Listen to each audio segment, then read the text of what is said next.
Good evening everybody. माझं नाव सत्यजित. आपण समाज कल्याणच्या काही शेवटच्या भागामध्ये आज एंट्री करतोय. ह्याआधी आपण ती 6 पैकी एकूण 5 चॅप्टर्स ही संपवलेली आहेत आणि आता आपण 6व्या एका चॅप्टरमध्ये एंट्री करत आहोत. तो 6व्या चॅप्टरचं नाव आहे समाज कल्याणाशी निगडीत असलेलं समाजशास्त्र आणि अर्थशास्त्र. हा टॉपिक आपण सुरू करतोय.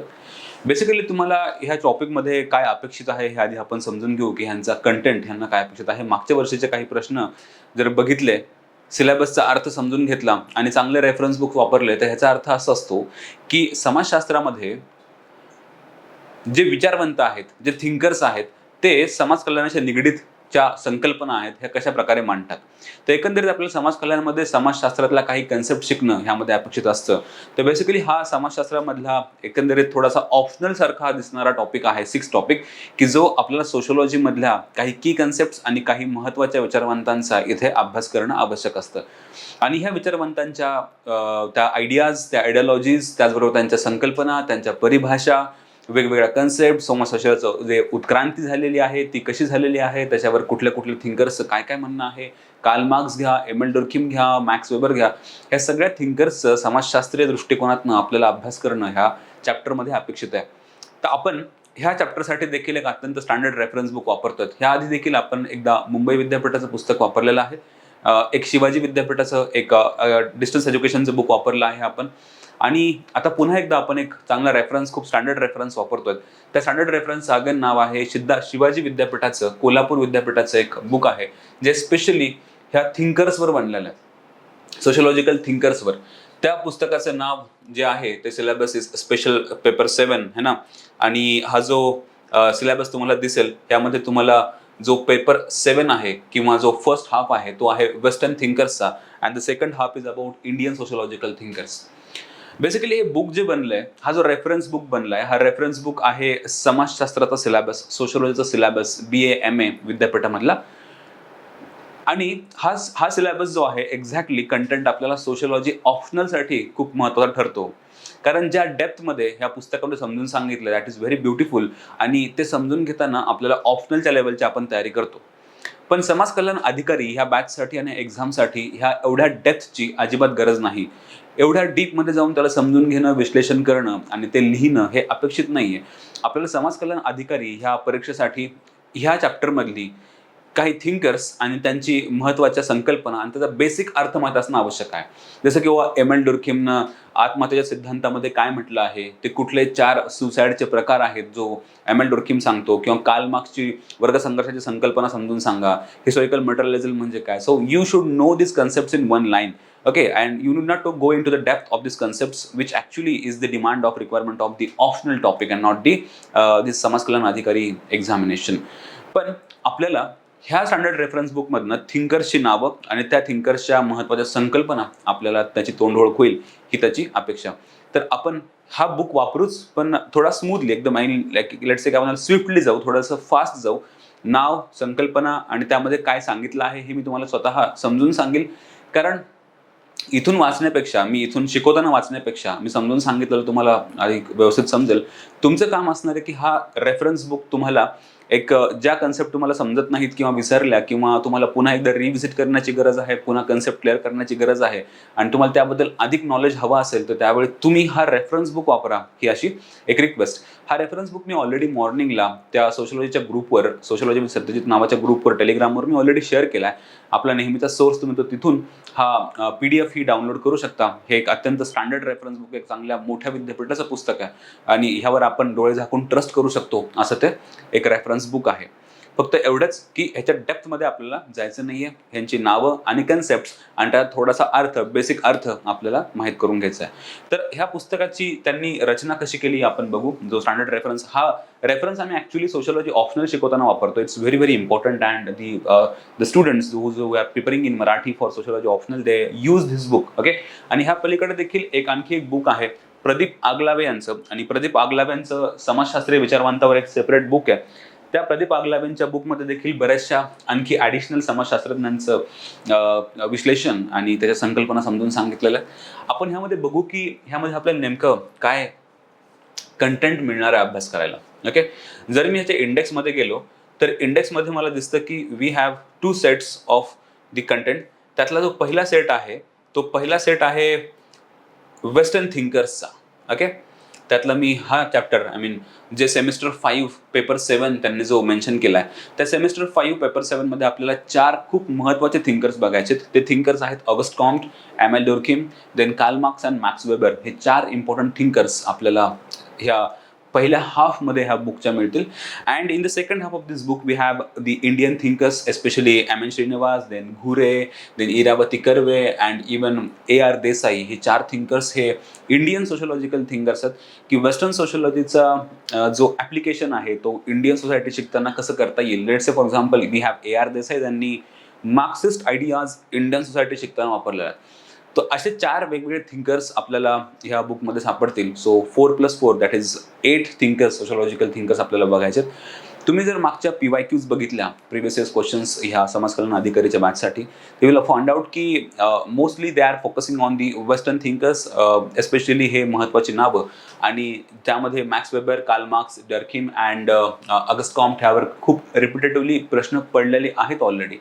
तर आपल्याला हे नेहमीचे प्रश्न जे पडतात सोशलॉजिकल थिंकर्सवर आणि त्याचा पण ट्रस्टेड सोर्स तो माहीत असणं आवश्यक आहे, जो हा सोर्स शिवाजी विद्यापीठाचा सोर्स आहे. जेव्हा जेव्हा तुम्हाला गरज पडेल की ह्या थिंकर्सला तुम्हाला वाचायचं आहे किंवा डीपमध्ये जायचं आहे, अजून ह्याबद्दलची माहिती तुम्हाला जाणून घ्यायची असेल, तर तुम्ही ह्यामध्ये ह्याचा डीपली अभ्यास करू शकता. तर मी पहिला चॅप्टर सुरू करतो. तो चॅप्टर आहे ऑगस्ट कॉम्टवर. ओके, आता ऑगस्ट कॉम्टच्या ह्या आपण त्याविषयी सगळी प्रस्तावना बघू, त्यांच्याविषयी माहिती बघू आणि त्यांच्या 3-4 कन्सेप्ट्स इथं आपण शिकू. ओके, पण पुन्हा एकदा तुम्हाला एक रिमाइंडर की you need not to go into the much depth of this concept. तुम्हाला फक्त नावं, basic idea, basic outline of that concept and त्यातल्या की एरियाज माहीत पाहिजेत. जसं की तुम्हाला दिसेल की पहिला आपल्याला कन्सेप्ट शिकायची एमेल डुर्कheimची, तो आहे 3 अवस्थांचा नियम, द लॉ ऑफ 3 स्टेजेस त्याला आपण म्हणतो. द लॉ ऑफ 3 स्टेजेस हा एमेल डुर्कheimनं सोशल इव्होल्युशन समजून सांगताना सांगितलं होतं की how society evolves from one stage to another and likewise to the next stage. So in these 3 different stages society evolves from, let's say, a primitive to modern stage. ही पहिली अवस्था असणार आहे, पहिली आपला कन्सेप्ट असणार शिकायला. देन वी हॅव विज्ञानवाद अथवा प्रत्यक्षवाद त्याला आपण म्हणतो, द पॉझिटिव्हिझम त्याला आपण शब्द वापरतो. पॉझिटिव्हिझमचा अर्थ असतो की सोशलॉजी ही डिसिप्लिन शिकताना, by the way what is the subject matter of sociology, it's actually studying society.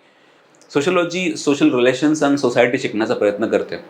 आणि जेव्हा सोशलॉजी ही सोसायटी आणि सोशल रिलेशन शिकण्याचा प्रयत्न करते, then it uses scientific methods. We observe the things, we observe relations, we analyse relations, we collect data from the social issues और social events those are going on. Then we make laws out of it, we actually generalise them. That is called as scientific method. आणि प्रत्यक्षवाद ही अशी संकल्पना आहे किंवा विज्ञानवाद की जो सायन्सचा वापर करून आपल्याला सोसायटी कशी शिकता येईल ह्याविषयीची कन्सेप्ट मांडलेली ऑगस्ट कॉम्टनं. आणि तिसरी जी कन्सेप्ट आहे ती सामाजिक स्थितीशास्त्र, the social statics and social dynamics. तर ह्या 2 कन्सेप्ट आहेत की सामाजिक गतिशास्त्र, सोशल डायनामिक्स. तर ह्या संकल्पना समजून सांगताना एमेल डुर्कheim काय बोलतो, sorry about it, August Comte काय बोलतो, आता आपण डीपली बोलू. ओके, तर ह्यामध्ये आपण हे 3 टॉपिक शिकणार आहोत अशी प्रस्तावना आहे. Let's talk about the introduction bye the way. Okay, एक बेसिक आयडिया आपण घेऊ की प्रस्तावनामध्ये ते काय शिकतायत किंवा काय बोलतायत. तर BAच्या ह्या ज्या भाग 3 आहे वगैरे, आपण त्यांच्या सेमिस्टरमध्ये काय काय शिकणार आहोत याविषयी माहिती दिलेली आहे. आणि ह्यामध्ये शक्यतो फ्रान्स, जर्मनी, इटली, इंग्लंड इथल्या त्या देशांमधनं जो समाजशास्त्राचा उदय झाला त्याच्याबद्दल आपण शिकणार आहोत. ओके, थोडं आणखी पुढे जाऊ आपण.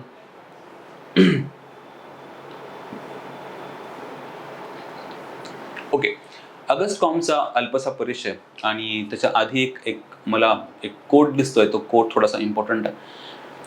तर लुक, एक छान कोट आहे की अशा स्वरूपाच्या प्रयत्नांचे, म्हणजे ह्या आधी त्यांनी समजून सांगितलं की सोशलॉजी इव्हॉल्व कशी झाली बाय द वे. आणि त्याचा मी एक थोडक्यात सांगण्याचा प्रयत्न करतो की कुठलंही सायन्स का बरं जन्म घेतं.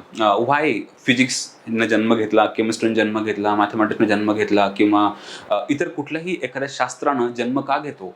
तर शास्त्र म्हणजे एक बॉडी ऑफ नॉलेज असते आहे ना. आणि काही पडलेल्या प्रश्नांचं उत्तर आपण शोधण्याचा प्रयत्न करतो.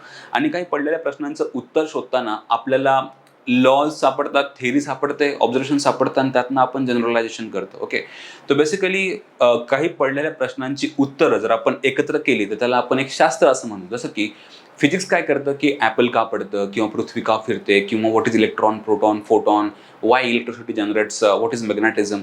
तर ह्या सगळ्यांची जी उत्तरं आहेत जर ती आपण एकत्र केली, what is electromagnetic waves and etcetera, it becomes physics actually, right.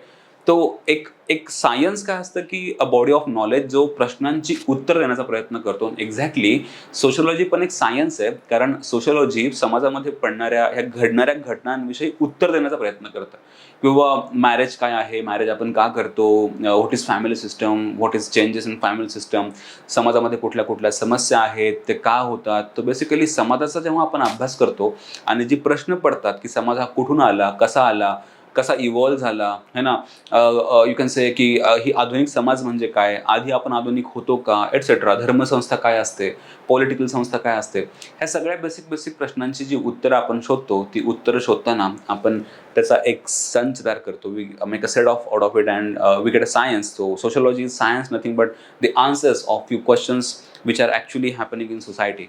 तर ह्याची उत्तरं शोधण्याचा प्रयत्न करणं is a science. So sociologically बघण्याचा प्रयत्न केला तर मी सायंटिफिकली आन्सर फ्यू क्वेश्चन्स जे की सोसायटीमध्ये घडतात. ओके, तर ह्या पद्धतीनं आपण ह्याला डिफाईन करतो की एक शास्त्र जन्म का घेतं, कारण गरजांमधून जन्म घेतं की आपल्याला पडलेले प्रश्नांचे उत्तर आपण शोधतो आणि ते त्याचं सायन्सचं एक ओरिजिन असतं. तर समाजशास्त्रज्ञांनी कशा प्रकारे त्यांच्या विचारांची मांडणी व वैज्ञानिक व सैद्धांतिक पद्धतीने केली आहे हे आपल्याला कल्पना येईल की मास्टर्स ऑफ सोशियोलॉजिकल थॉट या पुस्तकाचे लेखक जे आहेत लुई कोझर, है ना. मास्टर्स ऑफ सोशियोलॉजिकल थॉट जे लुई कोझरचे बुक आहे, जे इंग्लिशमध्ये पण खूप छान आहे, अवेलेबल आहे, इंग्लिशमध्येच येते.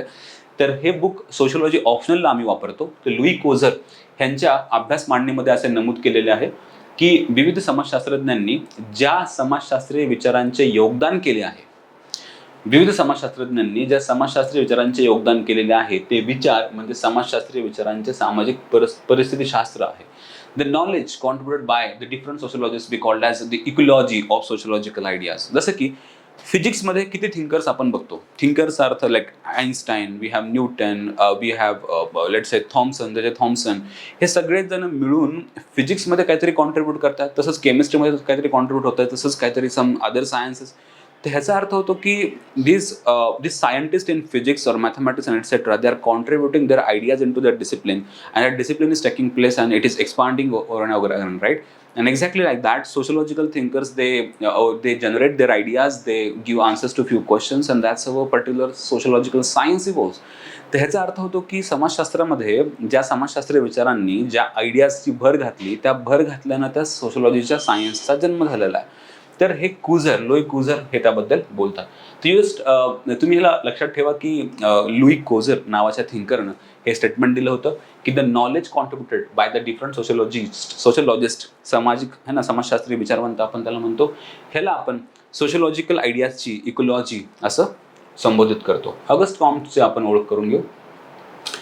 ऑगस्ट कॉम्ट यांचा जन्म 19 जानेवारी 78 फ्रान्समध्ये झाला होता आणि तरुण वयामध्ये ऑगस्ट कॉम्ट शिक्षण घेत असताना त्यांच्या विचारांवर सर्वात जास्त प्रभाव डॅनियल इनकॉन्ट्री या गणित विषयाच्या शिक्षकाचा झाला होता. ओके, सो डॅनियल इनकॉन्ट्री, तर आपल्याला याची ऑफकोर्स विशेष नोट करण्याची गरज नाही आहे, बट जस्ट अंडरस्टँड की मॅथमॅटिक्सचा प्रभाव सोशियोलॉजिकल थिंकरच्या डोक्यावर आहे. ओके, कॉम्ट 1814 मध्ये पॅरिस शहरामध्ये अत्यंत नामांकित असलेला इक्वल पॉलिटेक्निक या शाळेची पूर्वपरीक्षा ते उत्तीर्ण झाले होते. त्यांनी पॅरिस शहरामध्ये कायमचे रहिवासी म्हणून राहिले. ऑगस्ट कॉम्ट हे एकूण जीवनावर व त्यांच्या कार्यावर शेवटपर्यंत प्रमुख अभ्यासक्रमांचा प्रभाव होता. ते होते Henry Saint Simon. Okay, Henry Saint Simon यांचा प्रभाव हा नेहमी ऑगस्ट कॉम्ट यांच्या आयुष्यावर राहिला.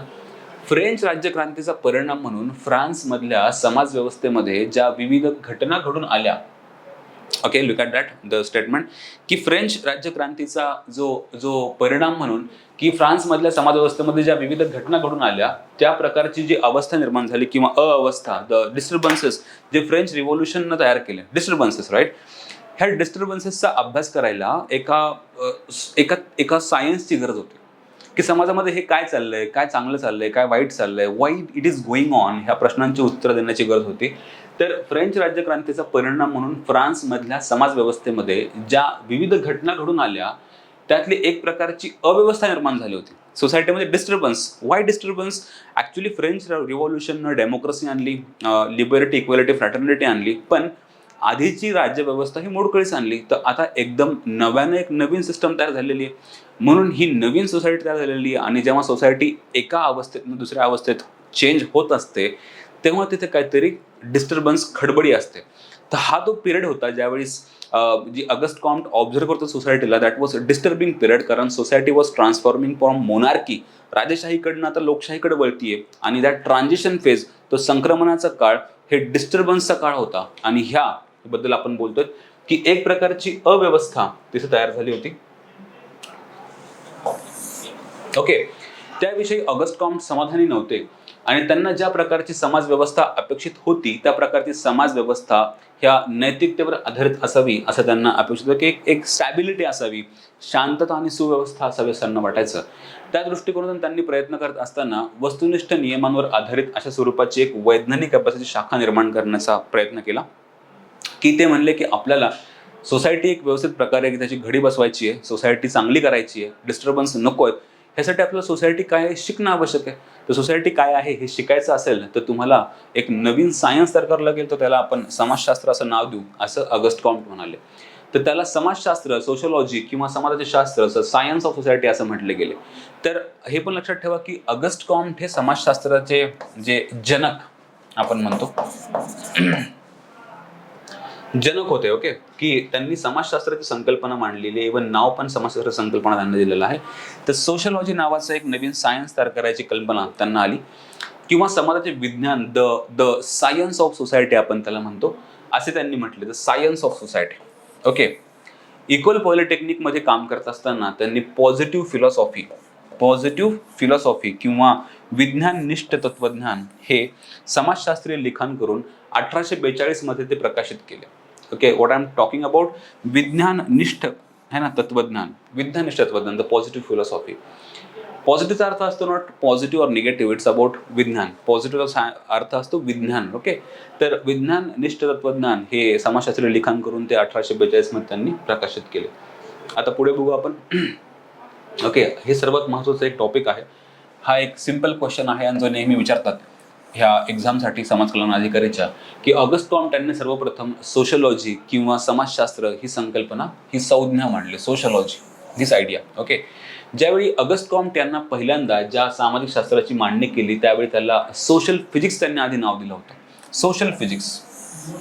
ओके, समाजाचं विज्ञान, सोशल फिजिक्स अशी त्यांनी संज्ञा दिली होती. परंतु ही संज्ञा बेल्जियम मधल्या ॲडॉल्फ क्युटलेट या संख्याशास्त्राच्या अभ्यासांकडनं चोरली आहे असे लक्षात आले. ओके, पण म्हणून त्यांनी मग ती चेंज केली. व्हॉट आर द कॉन्ट्रोवर्सीज आपल्याला त्यात नाही पडायचं, पण त्यांनी त्याला सोशल फिजिक्सवरनं सोशिओलॉजी हे नाव चेंज केलं. ओके, तर सोशिओलॉजी ही लॅटिन व ग्रीक शब्दातून तयार केलेली एक नवीन संज्ञा ऑगस्ट कॉम्ट यांनी मांडली, हे तुम्ही लक्षात ठेवा. कॉम्ट अशा स्वरूपाच्या विचारांची मांडणी करत होते की ज्यामधनं समाजासाठीचे विज्ञान, the science of society, okay, नैसर्गिक शास्त्रासारखे असेल व त्यामधनं मानवी जीवनाच्या गतकालीन घटनांचा आढावा घेऊ शकू असं त्यामध्ये होतं. त्यांचे असे मत होते की मानवी समाजाचा अभ्यास अशा वैज्ञानिक पद्धतीने झाला पाहिजे, है ना, मानवी समाजाचा अभ्यास वैज्ञानिक पद्धतीनं झाला पाहिजे, हे लक्षात घ्या. ओके, म्हणून त्यांना फिजिक्स, सायन्सचं जास्त वेळ होतं, की सोसायटी शिकताना पण आपण सायन्सचा वापर करू, तर मानवी समाजाचा अभ्यास वैज्ञानिक पद्धतीने व्हायला हवा त्याची अशी त्यांची अपेक्षा होती. जसं आपण सभोवतालच्या नैसर्गिक घटनांचा अभ्यास करतो, एक्झॅक्टली सोसायटीमध्ये जे काही चाललंय त्याचं पण आपण खूप सायंटिफिकली, लेट्स फॉर एक्झाम्पल, आपण सायंटिफिकली काय शिकतो की recently we have launch Chandrayaan 3. आपण चंद्रापर्यंत जे यान सोडलंय, that is very a scientific calculation, very important rocket science we have. It is about physics, it's about chemistry, it's about mathematics, it's about astronomy, and lot of huge and very complex calculations करून आपण तिथपर्यंत जातो, right. की चंद्रावर काय आहे हे जे उत्तर शोधायला आपण सायन्सचा वापर करतो, है ना, टेक्निक्सचा वापर करतो. एक्झॅक्टली सोसायटीमध्ये काय आहे हे आपल्याला विचार करताना पण देखील सायन्सचा वापर करावा, म्हणून ऑगस्ट कॉम्ट यांनी सोशल सायन्स और त्याला सोशल फिजिक्स नाव दिलं, सोशिओलॉजी असं नाव दिलं. जसं आपण सभोवतालच्या नैसर्गिक घटनांचा अभ्यास करतो आणि त्यांनी आपल्या वैज्ञानिक विचारांची मांडणी पॉझिटिव्ह फिलॉसॉफी या ग्रंथामध्ये करताना त्याबद्दल बोलले. तो इथपर्यंत ठीक. ओके, तर सोशिओलॉजी ही कन्सेप्ट ऑगस्ट कॉम्टने मांडली, ही महत्वाचं. आता आपण डायरेक्टली एंट्री करू 3 अवस्थांचा नियम. Okay, the law of stages. हे वाचण्याऐवजी, ह्यामध्ये वेळ घालण्याऐवजी मी त्याला खूप सिम्पल करून सांगण्याचा प्रयत्न करतो की what is his idea about it. तर ऑगस्ट कॉम्ट जेव्हा आपण सामाजिक परिवर्तन किंवा समाजामधला बदल हा टॉपिक चा विचार करतो की समाज का परिवर्तित होतो, तो कसा परिवर्तित होतो, तर समाजाचं परिवर्तन हे कुठल्या स्टेजेसमध्ये होतं हे समजून सांगताना हे 3 अवस्थांचा नियम ऑगस्ट कॉम्टनं दिलेला आहे की समाज हा जेव्हा परिवर्तित होतो, बदलतो, हा 3 डिफरंट स्टेजमधनं जातो. पहिल्या स्टेजमध्ये जे आपण नाव बघूत आता, जी रिलिजनवर बसतात ज्यामध्ये खूप धर्माचा पगडा असतो. दुसरी स्टेज जी असते ज्यामध्ये रिलिजन आणि सायन्स ह्या दोघांचाही पगडा असतो. आणि तिसरी जी स्टेज असते विज्ञान है ना अवस्था, त्यामध्ये फक्त सायन्स आणि रिलिजन झिरो झालेलं असतं. सो बेसिकली जर आपण एक डायग्रामॅटिकली समजून सांगण्याचा प्रयत्न केला तर society evolves like this. Okay, these 3 stages. तर पहिली स्टेज, स्टेज 1, मग सोसायटी स्टेज 1 वरनं स्टेज 2 वर पोहोचते आणि स्टेज 3 वर पोहोचते. ह्या स्टेज 1 ची खासियत अशी आहे की इथे रिलिजन फार इम्पॉर्टंट आहे, धर्म खूप महत्त्वाचा आहे, धार्मिक आयडियाज महत्त्वाचे आहेत आणि लोकांच्या जीवनावर धर्माचा खूप मोठा पगडा असतो, प्रभाव असतो. हळूहळू समाज, लोकसंख्या वाढते, गरजा वाढतात, तो प्रगतीकडे, आधुनिकतेकडे जातो, नवीन टेक्निक्स बनतात आणि मग तिथे रिलिजनचं थोडं महत्त्व कमी होत जातं आणि सायन्सचं महत्त्व थोडंसं वाढत जातं. So basically religion plus science हे दोन्हीही आपल्याला ह्या अवस्थेमध्ये दिसतं आणि त्यानंतर समाज आणखी आधुनिकतेकडे जातो, मॉडर्निटीकडे जातो आणि त्यावेळेस रिलिजन हा जवळजवळ झिरो बनतो आणि सायन्स हे इम्पॉर्टंट बनतं, हे वाढत जातं. So science is important here, विज्ञान अवस्था आपण त्याला म्हणतो. आणि इथे पहिल्या अवस्थेमध्ये सायन्स झिरो असतं, रिलिजन महत्त्वाचं असतं. तो आपण ह्या स्टेजबद्दल आता अभ्यास करू, त्या कुठल्या कुठल्या स्टेजेस आहेत. ओके.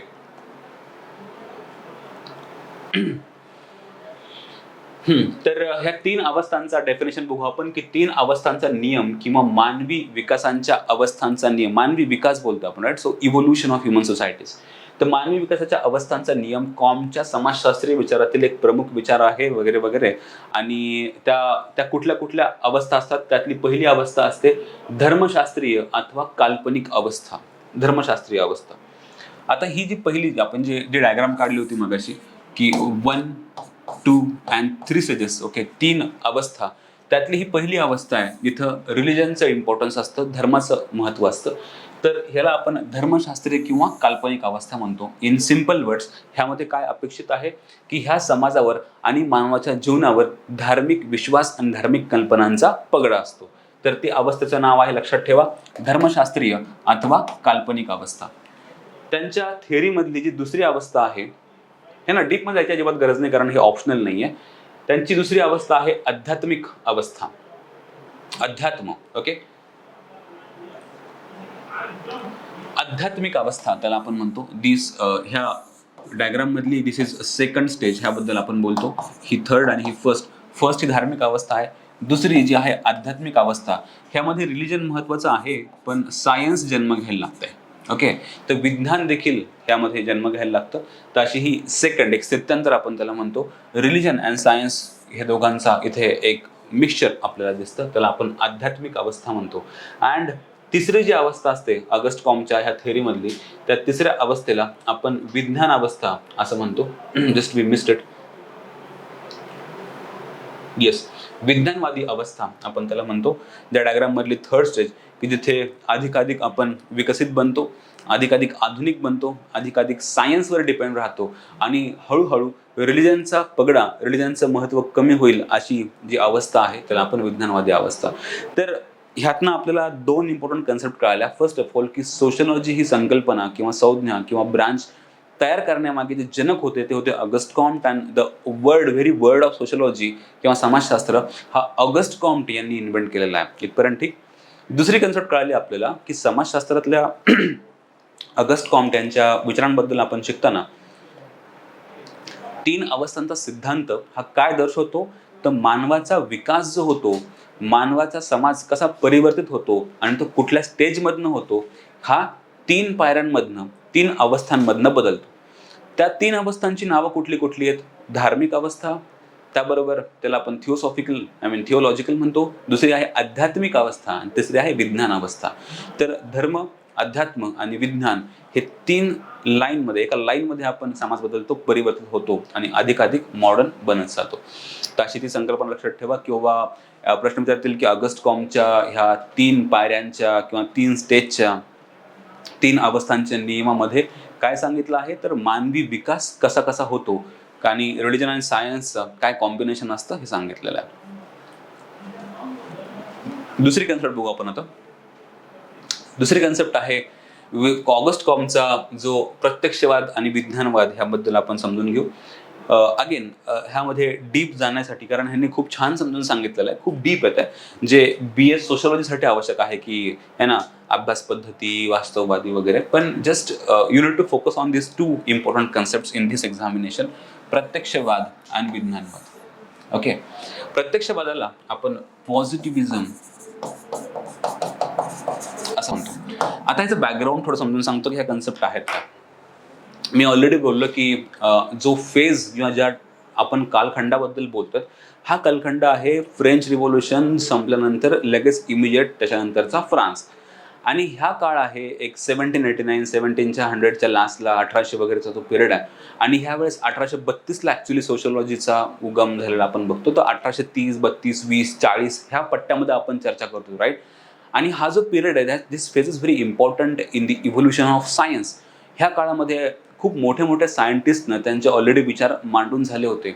आणि ह्या काळामध्ये तुम्हाला फिजिक्स, केमिस्ट्री, बायोलॉजी, ॲस्ट्रॉनॉमी इत्यादी मोठ्या मोठ्या सायन्सेसनं महत्त्व प्राप्त केल्याचं दिसतं. समाजामध्ये पडणारी प्रश्नांची उत्तरं धर्म द्यायचा. धर्म, religion use to give the answers to society, की बाबा पाप काय, पुण्य काय, जन्म काय, मृत्यू काय, जन्मानंतर काय होतं, मृत्यूच्या आधी काय असतं, व्हॉट एव्हर दॅट इज. पण तुमच्या आयुष्यातल्या प्रत्येक अवस्थेबद्दल, प्रत्येक क्युरीबद्दल, प्रत्येक डाऊटचं उत्तर सूर्य काय आहे, चंद्र काय आहे, है ना, तर रिलिजन उत्तर द्यायचा. पण झालं काय की प्रबोधनाच्या काळामध्ये, एनलाइटमेंटच्या फेजमध्ये रिलिजियस आयडियाजवर क्वेश्चन करायला सुरुवात झाली. रिलिजन म्हणायचं की मानव हा पृथ्वीच्या सेंटरला राहतो आणि पृथ्वी हा युनिव्हर्सच्या सेंटरला आहे आणि सूर्य फिरतो पृथ्वीभोवती.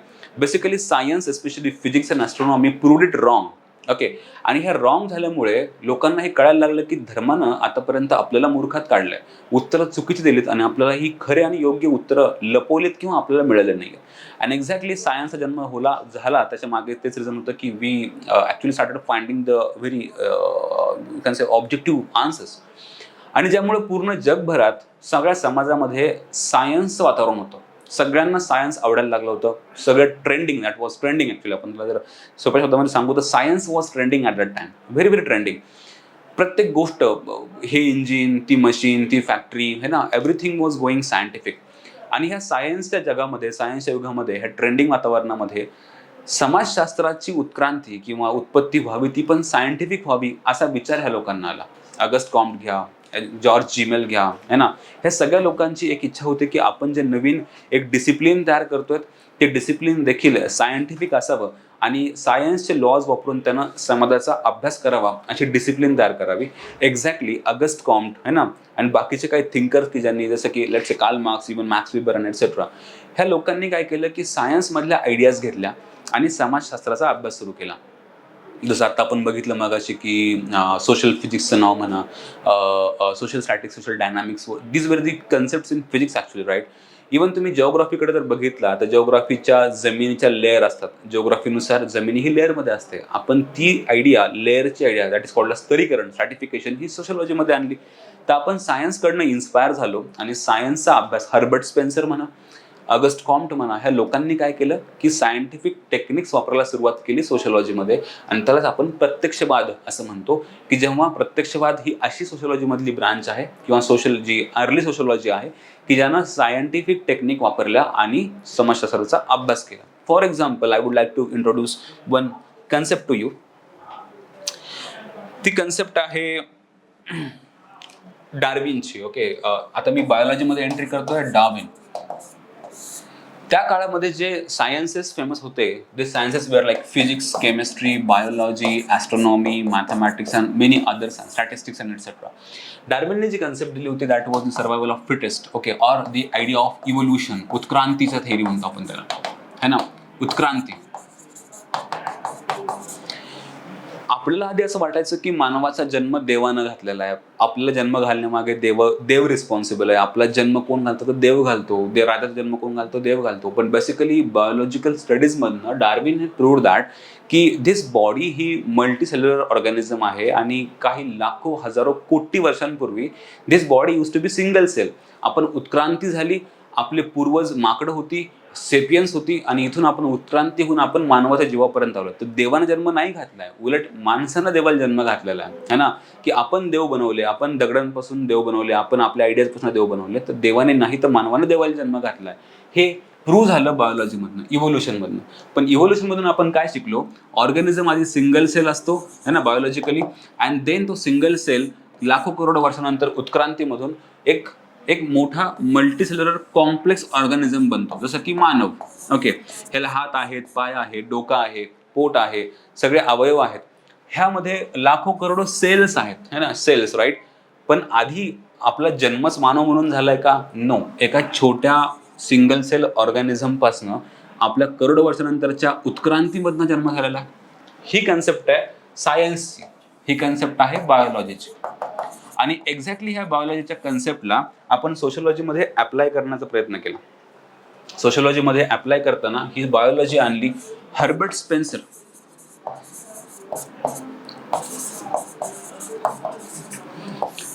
हर्बर्ट स्पेन्सर नावाचे थिंकर आहेत. त्यांनी काय केलं की त्यांनी समजून सांगितलं ह्या थेअरीच्या, ह्या डार्विनच्या आयडियावरनं, किंवा समाज पण आधी युनिसेल होता, सिंपल होता, आणि तो समाज देखील उत्क्रांतीमधनं मोठा झाला, कॉम्प्लेक्स बनला. ह्याला आपण सामाजिक डार्विनवाद म्हणतो, सोशल डार्विनिझम. आणि मोठा ह्या सगळ्याला आपण काय म्हणतो? प्रत्यक्षवाद. कारण सोशियोलॉजीचा अभ्यास करताना समाज कसा तयार झाला, तो कसा कॉम्प्लेक्स बनला, हे शिकताना आपण काय वापरलं? आपण सायन्स वापरलं, आपण सायंटिफिक मेथड वापरली, आपण सायन्सच्या आयडियाज घेतल्या. आणि म्हणून हर्बर्ट स्पेन्सर पण एक पॉझिटिव्हिस्ट आहेत, प्रत्यक्षवादी समाजशास्त्रीय विचारवंत आहेत. तर प्रत्यक्षवाद म्हणजे काय? तर जिथे विज्ञानाच्या विचारांचा आपण अभ्यास करतो किंवा विज्ञानाच्या टेक्निक्स वापरतो, विज्ञानाच्या science like physics, chemistry, mathematics etcetera, आणि ते सोशियोलॉजीमध्ये वापरतो. ओके, तर तुम्ही लक्षात ठेवा की हे नोट करून ठेवा ह्याची आयडिया, की बाबा प्रत्यक्षवाद म्हणजे काय, पॉझिटिव्हिझम म्हणजे काय, की समाजशास्त्र शिकताना आपण सायंटिफिक टेक्निक वापरतो. त्याच्या उलटपणे अप्रत्यक्षवाद असतो. तो काय? हा आपला आत्ता एरिया नाही. अप्रत्यक्षवादामध्ये आपण सायन्सला निगेट करतो, की बाबा जसं ॲटम्स, इलेक्ट्रॉन्स, प्रोटॉन सायन्स शिकतं, तसं माणसं तर ॲटम, इलेक्ट्रॉन, प्रोटॉन नाही आहेत. तर आपण तिथे सायन्स नाही वापरू शकत, आपल्याला काहीतरी वेगळ्या टेक्निक वापरणं आवश्यक आहे. त्याला आपण अप्रत्यक्षवाद असं म्हणतो. Okay, so that is different thing. पण जिथे सायन्स वापरतो त्याला आपण प्रत्यक्षवाद, जिथे सायन्स नाही वापरत ह्या सोशियोलॉजीच्या ब्रांचला आपण अप्रत्यक्षवाद म्हणतो. तर सोशियोलॉजीमध्ये 2 मेन ब्रांच आहेत, जे की सायंटिफिकली सोसायटी शिकते आणि जे की नॉन सायंटिफिकली सोसायटी शिकते. सो बेसिकली प्रत्यक्षवाद आणि अप्रत्यक्षवाद तो हा डिबेट आहे. थोडं आणखी पुढे जाऊ आपण. आता त्यामध्ये सांगितलं की हाऊ पॉझिटिव्हिझम, की समाजशास्त्र हे कसं पॉझिटिव्हिस्ट आहे है ना, की हे कसं विज्ञानवादी आहे सांगितलंय. But you should only understand प्रत्यक्षवाद इज इक्वल टू विज्ञानवाद. Okay, now the third idea of August Comte is about social statistics and social dynamics. आता हे काय आहे हे खूप त्यांनी डीपली समजून सांगितलं असलं तरी सिंपल आयडिया, की जेव्हा समाज हा स्थितीप्रत असतो, जो स्टॅटिक असतो, समाज परिवर्तित होत नसतो किंवा स्तब्धावस्थेत असतो, त्या समाजाच्या अवस्थेला आपण सोशल स्टॅटिस्टिक्स म्हणतो. आणि जेव्हा समाज परिवर्तित होत असतो, बदलत असतो, त्या अवस्थेला आपण सोशल डायनामिक्स असं वापरतो. ओके, त्यामध्ये बरंच काही त्याने समजून सांगितलंय. तर सोशल डायनामिक्सचा अर्थ असतो की समाज परिवर्तन होण्याची जी प्रक्रिया असते. तर what is statistics, I mean statics. तर समाज हा एकाच अवस्थेमध्ये असतो आणि दुसरा की समाज हा परिवर्तनशील असतो. तर त्या 2 कन्सेप्ट आहेत, की सामाजिक गतिशीलता आणि सामाजिक स्थिरता किंवा स्थितप्रत्ययता. ओके, आणखी एक छान कन्सेप्ट आहे एम.एल. डर्खीमची. ती कन्सेप्ट आहे श्रम विभाजन, division of labour. Division of labour ही पण आपण समजून घेणं थोडं आवश्यक आहे. श्रम विभाजन व्हेरी ब्युटिफुल कन्सेप्ट, त्यांनी खूप छान पद्धतीनं ह्याला समजून सांगितलंय. आता what is division of labour, तर कुठलं काम कुणी करावं ह्याची विभागणी जेव्हा आपण करतो त्याला आपण डिव्हिजन ऑफ लेबर म्हणतो. ह्यांनी खूप सिम्प्लिस्टिकली ह्यामध्ये समजून सांगितलंय की डिव्हिजन ऑफ लेबरच्या मागे कुठले कुठले कारणं रिस्पॉन्सिबल असतात, तर त्यामागे सामाजिक कारणं रिस्पॉन्सिबल असतात. जसं जसं समाज मोठा होत जातो तसंच समाजाच्या गरजा वाढत जातात है ना, समाजाची पॉप्युलेशन वाढते आणि या प्रत्येक पॉप्युलेशनला, प्रत्येक व्यक्तीला काम मिळणं आवश्यक असतं आणि हे काम मिळण्यासाठी ते प्रत्येक कामामध्ये स्पेशलायझेशन करतात, विशेषीकरण करतात. लेट्स से फॉर एक्झाम्पल, आधी जर एक छोट्या आदिम समुदायामध्ये चांभार काय करायचा, चांभार हा चमडी पण आणणार, त्याला कापणार सुद्धा, त्याला शूजच्या शेपमध्ये पण आणणार, त्याला शिवणार पण, लेस पण लावणार, सोल पण लावणार, रंग पण देणार. पण आता आपण त्या कंपनीमध्ये जेव्हा आपण शूज तयार करतो, तर आपण त्यात काय करतो की आपल्याकडे एक सेपरेट टीम असते की जी चामडा काढते, एक वेगळी टीम असते की ज्याला शेप देते, आणखी एक टीम असते ज्याला सोल लावते, आणखी एक टीम असते जी ते लेस लावते, आणखी एक टीम ज्याला बॉक्समध्ये पॅक करते, आणखी वेगळी टीम की जी मार्केटिंग करते है ना. तर बेसिकली हजारो लोकांची टीम ह्यामध्ये काम करते, पण काम एकच आहे, सेम काम आहे, शूज तयार करणं. आधी पण शूज होते तयार, आता पण होतो, पण आता फरक काय आहे की आपण विशेषीकरण करतो किंवा टीम. आता गाडी एक फोर व्हीलर तयार करायची, फोर व्हीलर, दरवाजा लावणारी एक सेपरेट टीम है ना, टायर लावणारी एक सेपरेट टीम, सीट बसवणारी सेपरेट टीम. हे का करतो आपण? कारण विशेषीकरणामधनं आपण काय करतो की समाजामधल्या संघर्ष न होता आपण आपापले काम विभागून घेतो आणि एकमेकांवर डिपेंड राहतो. तर ह्या इंटरडिपेंडन्समुळे समाज एकवटतो, एकत्र राहतो. तर बेसिकली की आधुनिक समाज एकत्र का राहतो, आधुनिक समाजामध्ये सॉलिडॅरिटी का बरं आहे, आधुनिक समाजामध्ये एकता का बरं आहे? कारण हे प्रत्येकजण कुणा ना कुणावर तरी डिपेंड आहे, एकमेकांवर आपण डिपेंड आहे, राईट. आता मी जे शिकवतो आहे, फॉर एक्झाम्पल मी आता कॅमेरासमोर उभा आहे, तर हे कॅमेरा हँडल करणारी एक वेगळी टीम आहे, कॅमेऱ्यातून जो जो व्हिडिओ शूट होतो त्याच्यावर एडिटिंग करणारी एक वेगळी टीम आहे, ॲपवर अपलोड करणारी एक वेगळी टीम आहे. सो बेसिकली आणि मॅनेजमेंट एक वेगळी टीम आहे की जी आम्हाला सांगते की लेक्चर इथं आहे, इथे इतक्या वाजता आहे वगैरे वगैरे. तर हे कॉपरेशन सुरू आहे, हे इंटरडिपेंडन्स आहे, म्हणून ही संस्था टिकून आहे. एक्झॅक्टली तसंच समाज का टिकून असतो, कारण प्रत्येकजण एकमेकांवर डिपेंड असतं. म्हणून श्रमविभाजन हा समाजाला एकत्र ठेवण्याचा एक टूल आहे, समाजाला एकत्र बांधून ठेवण्याचा एक मार्ग आहे की ज्यानं लोक एकमेकांवर डिपेंड राहतात. त्याला आपण श्रम विभाजन असं म्हणतो. Okay, division of labour. नंतर सामाजिक स्थितीशास्त्र आपण त्याला म्हणतो, जे डायनामिक्स की जे सोशल चेंजचा अभ्यास करतं, ती जी ब्रांच आहे सोशलॉजी मधली त्याला आपण काय म्हणतो, सोशल डायनामिक्स. आणि समाजशास्त्रातली जी ब्रांच की जी सामाजिक जी स्थिरता आहे त्याचा अभ्यास करतो त्याला आपण सोशल स्टॅटिस्टिक्स असं म्हणतो. ओके, तर आपण ऑगस्ट कॉम्ट हे बघितलं. ह्या 3 अवस्थांचा नियम आपण एकदा फक्त त्याची तुम्ही हे रेफरन्स त्याला सारांश बघून घ्या. पण त्या 3 आयडियाज कुठल्या होत्या? आपण तर पहिली कन्सेप्ट ही शिकलो की समाजशास्त्रामध्ये समाजशास्त्राचा जनक म्हणून आपण कुणाला ओळखतो, तर आपण ओळखतो ऑगस्ट कॉम्टला. ओके, ऑगस्ट कॉम्टला. ऑगस्ट कॉम्टचं कॉन्ट्रीब्युशन असं आहे की ऑगस्ट कॉम्टनं सोशिओलॉजीला सायंटिफिक रूप दिलं, त्याला प्रत्यक्षवादी विचारवंत आपण म्हणतो. त्यांनी लॉ ऑफ 3 स्टेजेस मांडला, 3 अवस्थांचा सिद्धांत मांडला, ज्यामध्ये समाज परिवर्तित कसा होतो हे सांगितलं. त्याचबरोबर डिव्हिजन ऑफ लेबरची थिअरी आहे ना, डिव्हिजन ऑफ लेबर समाजामध्ये का असतं, तर एकमेकांवर आपण डिपेंड असतो आणि ती समाजामधली एकता, एकरूपता, युनिटी कायम राहावी म्हणून ते काम करतात. अँड आणखी एक बघितलं social statistics and social statics and dynamics, समाजशास्त्राची अशी ब्रांच की जी सोशल स्टॅटिक्स शिकते अँड डायनामिक्स शिकते, ती डायनामिझमची ब्रांच की जी परिवर्तन शिकते, त्याला आपण सोशल डायनामिक्स बोलतो. आणखी एक थिंकरचा आपण अभ्यास करू. ह्या थिंकरचं नाव आहे एमेल ड्युर्खीम, आपण त्याला बोलू. एमेल ड्युर्खीम मध्ये पण आपण 3 इम्पॉर्टंट टॉपिक शिकणार आहोत. सामाजिक सत्याचा आहे ना, सोशल फॅक्ट आपण त्याला म्हणतो, सामाजिक सत्याचा अभ्यास, सोशल फॅक्ट, तथ्य पण त्याला आपण सामाजिक तथ्य, आत्महत्येचा सिद्धांत आणि धर्माचा सिद्धांत. ओके, ह्याला आपण इंग्लिशमध्ये म्हणतो दी सोशल फॅक्ट्स. हा आहे आत्महत्येचा सिद्धांत, the law of suicide and धर्माचा सिद्धांत, हा आपण शिकू. ह्यामध्ये बेसिकली काय काय अपेक्षित आहे किंवा ह्याचा आयडिया काय बघू. ह्या थिंकरचं नाव आहे एमेल ड्युर्खीम. एमेल ड्युर्खीम सुद्धा प्रत्यक्षवादी आहेत. आता प्रत्यक्षवादी म्हणजे काय, तर यूज ऑफ सायंटिफिक मेथड्स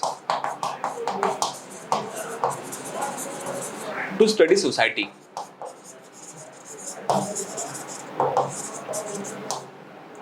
है ना, ह्या ब्रांच मधले लोक आहेत. आता आपण बघितलं अगस्ट कॉम्ट आणि दुसरे आहेत एम एल डुर्किम. तर August Comte and M L Durkheim हे दोघंही प्रत्यक्षवादी आहेत. ओके, सायंटिफिक नेचरचे आहेत. आता त्या काय काय आयडिया आहेत बघू त्यांच्या आपण. सामाजिक तथ्य म्हणजे काय वगैरे मी आधी खूप बेसिकली समजून सांगतो, पण त्याचा आधी स्टार्ट करू आपण. तर अगस्ट कॉम्टचा वारसा चालवणारा, समाजशास्त्रात वैज्ञानिक अभ्यास पद्धतीचा पुरस्कार करणारा आणि सामाजिक वर्तनाचा सत्य संकल्पनेद्वारे विचार करणारा एक फ्रेंच विचारवंत म्हणून आपण एम एल डुर्किमकडे बघतो. मी ऑलरेडी बोललो की अगस्ट कॉम्ट सारखाच हे एम एल डुर्किम पण पॉझिटिव्हिस्ट आहेत. डर्किम हा एक हुशार विद्यार्थी आणि तत्ववेत्ता म्हणून ओळखला होता. तो प्रत्येक गोष्टीचा तत्वज्ञानासारखा अभ्यास करीत होता आणि समाजशास्त्राला अधिक सामाजिक व शास्त्रीय स्वरूप देण्यासाठी त्यांचा सिंहाचा वाटा आहे. तर हे लक्षात ठेवा कॉन्ट्रीब्युशन, की समाजशास्त्राला अधिक सामाजिक आणि शास्त्रीय स्वरूप देण्याचा एम एल डुर्किमचा सिंहाचा वाटा आहे. ओके, समाजशास्त्राला अधिक सायंटिफिक आणि शास्त्रीय स्वरूप देण्यामध्ये एम एल डुर्किमचा वाटा आहे. त्याने मानव समाजाचे शास्त्रशुद्ध अध्ययन शास्त्रशुद्ध अध्ययन हेच आपले जीवित कर्तव्य मानले आणि समाज हा व्यक्तीपेक्षा श्रेष्ठ आणि महत्वाचा आहे हे त्यांनी देखील प्रूव्ह करून दाखवले. की बाबा समाज हा व्यक्तींना समजून की गाईड करतो तुम्हाला कसं वागायचंय, कुठं वागायचंय, काय ना काय चुकीचं आहे, काय बरोबर आहे हे सांगणारा कोण असतो, तो समाज असतो. तर बेसिकली व्यक्तीपेक्षा कोण महत्वाचा आणि कोण डॉमिनंट असतो तर तो सोसायटी असते. तर समाज हा व्यक्तीपेक्षा श्रेष्ठ असतो आणि तो महत्वाचा असतो हे देखील त्यांनी प्रूव्ह केलं. आता आपण ह्या 3 कन्सेप्ट समजून घेऊ काय आहे. सामाजिक तथ्य. आता सोशल फॅक्ट तुम्हाला खरंच ट्रस्ट मी ही थोडी टेक्निकल कन्सेप्ट आहे, ही खूप सायंटिफिक कन्सेप्ट आहे. ह्याचा फक्त थोडीशी आयडिया घेणं महत्त्वाचं असतं. सोशल फॅक्ट आहे ना, तर तुम्ही फक्त हे लक्षात ठेवा. आता मी समजून सांगतो काय आहे हे, समजून सांगितलं लक्षात ठेवा. एम एल डुर्किमचं नाव लक्षात ठेवा आणि सामाजिक सत्य ही संकल्पना कोणी मांडली हे लक्षात ठेवा. ह्या कन्सेप्टमध्ये काय अभिप्रेत आहे, काय एक्सपेक्टेड आहे, आपण ह्याबद्दल बोलू. ह्यामध्ये एक्सपेक्टेड आहे की बाबा एम एल डुर्किम जेव्हा सोसायटीचा अभ्यास करतात, सोशलॉजीचा अभ्यास करतात, तेव्हा ते म्हणतात की समाजामध्ये घडणारी जी प्रत्येक गोष्ट आहे त्या गोष्टीला तुम्ही एक फॅक्ट समजा, एक तथ्य, एक सत्य समजा, फॅक्ट. जसं की फिजिक्समध्ये फॅक्ट काय आहे, सूर्य हा पृथ्वीभोवती फिरतो ही चुकीची संकल्पना असून पृथ्वी ही सूर्याभोवती फिरते हे तथ्य आहे. ओके, तर आपल्याला पृथ्वी सूर्याभोवती कशी फिरते, किती गतीने फिरते, का फिरते हे सगळं अभ्यास करायला आपल्याला त्याला फॅक्टकडे बघावं लागेल की हा पृथ्वी सूर्याभोवती फिरते. मग आपण अभ्यास सुरू करायला लागू की त्याची स्पीड काय, एटसेट्रा एटसेट्रा. तर चंद्रावर काय आहे हे बघायला चंद्रयान आपण जेव्हा 3 सोडतो तेव्हा आपण फॅक्च्युअली समजून घेतो की हा चंद्र हे उपग्रह आहे, ती एक फॅक्ट आहे आणि आपण त्या फॅक्टला कन्सिडर करून त्याचा सायंटिफिक अभ्यास करतो. एक्झॅक्टली जसं फिजिक्समध्ये चालतं, केमिस्ट्रीमध्ये चालतं, तसं समाजामध्ये पण चालतं की समाजामध्ये जे काही घडतंय त्याला तुम्ही फॅक्ट समजा. की एखादा पुरुष एखाद्या स्त्रीवर हात उगारतो आहे, तर तो का उगारतो आहे, का उगारत आहे ना, का व्हॉट एव्हर दॅट इज, की का उगारतो हे समजून घेण्यासाठी तुम्हाला ती फॅक्ट म्हणून कन्सिडर करावं लागेल, मग त्याचा अभ्यास करावा लागेल. तर सामाजिक सत्य किंवा तथ्य किंवा फॅक्टमध्ये असं अभिप्रेत असतं की तुम्ही सोसायटीचा अभ्यास करताना सायन्सचा वापर करा, विज्ञानाचा वापर करा, विज्ञान, science. So use the sociological concept और सोशियोलॉजिकल फॅक्ट्स ॲज दी सत्य, तथ्य. तर बेसिकली ह्या कन्सेप्टचा अर्थ असतो की सोशियोलॉजीमध्ये किंवा समाजामध्ये घडणाऱ्या प्रत्येक घटनेचा अभ्यास करताना त्या घटनेला तुम्ही सत्य समजा, तिला फॅक्ट समजा, तिला तथ्य समजा आणि मगच त्याचा अभ्यास सुरू करा. ओके, तर ही आहे सामाजिक सत्य, सोशल फॅक्टची संकल्पना. बाकी हे खूप डीप आहे, जे की ते कसं अभ्यास करायचं, त्याचं ऑब्झर्वेशन कसं करायचं वगैरे वगैरे, त्याची ऑफकोर्स आपल्याला गरज नाही आहे. बट एकच आयडियाची गरज आहे की सामाजिक सत्य, सामाजिक तथ्य ही जी संकल्पना आहे ती कुणी मांडली, ती मांडली एम एल डुर्किमनं. आणि त्यामध्ये अभिप्रेत काय अर्थ आहे की तुम्ही समाजामध्ये घडणाऱ्या प्रत्येक घटनेकडे एक तथ्य किंवा सत्य म्हणून बघा आणि त्याचा अभ्यास तुम्ही विज्ञानवादी दृष्टिकोनातून करा, सायंटिफिक मेथड्स वापरा, ऑब्झर्व करा, नोट डाऊन करा, त्याच्यातून ॲनालिसिस करा, मग कन्क्लुजन काढा. तर ही सायंटिफिक मेथड वापरा सोशियोलॉजीमधल्या किंवा सोसायटीमध्ये घडणाऱ्या घटनांचा अभ्यास करताना. त्याला आपण सामाजिक तथ्य असं आपण म्हणतो. ओके, आणखी त्यांचा सिद्धांत बघू आपण. आत्महत्येचा सिद्धांत, व्हेरी व्हेरी फेमस कन्सेप्ट ही. तर आता जर आतापर्यंत सुसाईड का होते किंवा व्यक्ती हे सुसाईड का करतात हे समजून सांगण्यासाठी बरेचसे शास्त्र समोर आले होते, जसं की मानसशास्त्र वगैरे वगैरे. पण आत्महत्येच्या मागे काही सामाजिक कारणं आहेत हे समजून सांगणारा हा सिद्धांत आहे. तर एम.एल. डुर्कहीमनं फार इंटरेस्टिंगली ह्या आत्महत्येला सामाजिक रूप दिलं, की समाजाचं प्रेशर है ना असतं ज्यामुळे आपण आत्महत्या करतो. तर एकदा थोडी आयडिया घेऊ आपण ह्याबद्दल, की एम.एल. डुर्कहीमने 1897 मध्ये ली सुसाईड नावाचा एक त्यामध्ये सिद्धांत मांडला आणि ह्यामध्ये त्यांनी प्रूव्ह केलं, की आत्महत्या ही एक सामाजिक सत्य आहे. ते मानसशास्त्रीय सत्य नाही. ओके, ते एक सामाजिक सत्य आहे हे प्रूव्ह केलं. It's not a psychological fact. तर ही सायकोलॉजिकल फॅक्ट नाही, ती सोशलॉजिकल फॅक्ट आहे. हे समजून सांगणारा सिद्धांत कुठला आहे? तर आत्महत्येचा सिद्धांत आहे. तर एम.एल. डुर्कहीमचा आत्महत्येचा सिद्धांत काय सांगतो, की आत्महत्या ही मानसशास्त्रीय कारणानं नाही होत, ती होते समाजशास्त्रीय कारणांमुळं. एम.एल. डुर्कहीम पूर्वी अनेक विचारवंतांनी आत्महत्या ही नैराश्य म्हणजे सायकोलॉजी, नैराश्य किंवा दारिद्र्य म्हणजे इकॉनॉमी, बेकारी, शारीरिक आजार है ना, असफल प्रेम संबंध यातनं होते असं समजून सांगितलं. ह्यामागे काही पर्सनल कारणं होती सुसाईड होण्यामागे. पण एम.एल. डुर्कहीमने थोडं टोन चेंज केला आणि सोशिओलॉजिकल कारणं समजून सांगितली. मात्र एम.एल. डुर्कहीमने ही सर्व कारणं अमान्य करून प्रथमतः आत्महत्या ही एक सामाजिक घटना आहे हे समजून सांगितलं. बस दॅट्स इट. ओके, तर आता एवढं लक्षात ठेवा, की आत्महत्या ही एक सामाजिक घटना आहे. ओके, आता थोडं आणखी पुढे जाऊ, त्याचे प्रकार वगैरे बघू आपण. तर आत्महत्येची व्याख्या देखील केलेली आहे एम.एल. डुर्कहीमनं. ओके, की बाबा ज्या घटनेमुळे कृतीचा शेवट आत्मनाश किंवा मृत्यूमध्ये होतो, अशा व्यक्तीकडून घडणारी होकारात्मक नकारात्मक प्रत्यक्ष घटना म्हणजे आत्महत्या, की त्याची मृत्यूमध्ये रूपांतर होतं. आत्महत्येस जबाबदार असणारी कारणं कुठली कुठली आहेत? पहिला, की आधुनिक समाजातील औद्योगिकरण व नैतिक मूल्यांचा ऱ्हास. दुसरं कारण, कुटुंबाचे दुर्लक्ष. तिसरं कारण, प्राप्त स्थितीतील समायोजन साधण्याची अशक्यता. आणि चौथा, की असाधारण वैवाहिक संबंध है ना. आणि चौथा, पाचवा, एक सामाजिक एकतेचा ऱ्हास. ही कारणं आहेत ज्यानं आत्महत्या होते. ओके, त्यांनी 4 प्रकारचे आत्महत्येचे प्रकार सांगितले. पहिला आहे परार्थवादी किंवा परहितवादी आत्महत्या.